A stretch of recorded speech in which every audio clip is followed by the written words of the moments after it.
കളറിന്റെ കാര്യത്തിലല്ല നമ്മൾ ശ്രദ്ധിക്കേണ്ടത്, മറിച്ച് എക്സ്പയറി ഡേറ്റ് ആണ്. അപ്പൊ എക്സ്പയറി ഡേറ്റ് എവിടെ നോക്കുക, ശ്രദ്ധിക്കണം കേട്ടോ. എക്സ്പയറി ഡേറ്റ് എഴുതിയിരിക്കുന്നത് നോക്കുക, ഈ 3 പ്ലേറ്റിൽ 1, 2, 3 അല്ലെ, ഈ റൗണ്ടിന് താങ്ങിയിരിക്കുന്ന 3 പ്ലേറ്റിൽ ഒരെണ്ണത്തിൽ നിങ്ങളുടെ സിലിണ്ടറിന്റെ എക്സ്പയറി ഡേറ്റ് എഴുതിയിട്ടുണ്ടാവാം. ഇതില് 2 എണ്ണത്തിൽ കണ്ടോ 15.6 എഴുതിയിട്ടുണ്ട് അല്ലെ. 15.6, 15.6, ഇവിടെയൊക്കെ 15.6 ഉണ്ട്. ഈ 15.6 എന്ന് പറയുന്നത് കാലി സിലിണ്ടറിന്റെ വെയിറ്റ് ആണ്. അതായത് LPG ഇല്ലാത്ത, ഗ്യാസ് ഇല്ലാത്ത കാലി കുറ്റിയുടെ വെയിറ്റ് ആണ് ഏതെന്ന് പറയുന്നത് 15.6. അതല്ലാതെ വേറൊരു സാധനം നിങ്ങൾ കണ്ടോന്നറിയില്ല. അതുകൊണ്ട് ഈ പ്ലേറ്റിൽ എഴുതിയിരിക്കുന്നത് കണ്ടോ C34, ഇംഗ്ലീഷ് അക്ഷരം സിയും 34 എന്ന് പറയുന്ന അക്കവുമുണ്ട്. അപ്പൊ ഈ സിലിണ്ടറിന്റെ എക്സ്പയറി ഡേറ്റ് എത്രയാണ്? C34 ആണ്. നിങ്ങളുടെ വീട്ടിലിരിക്കുന്നത് C34 ആവണമെന്നില്ല.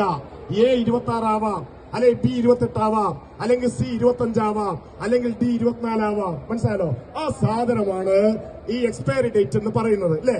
അത് നോക്കിയാണ് നമ്മൾ വാങ്ങേണ്ടത്. അതെങ്ങനെയാണ് നോക്കേണ്ടത്?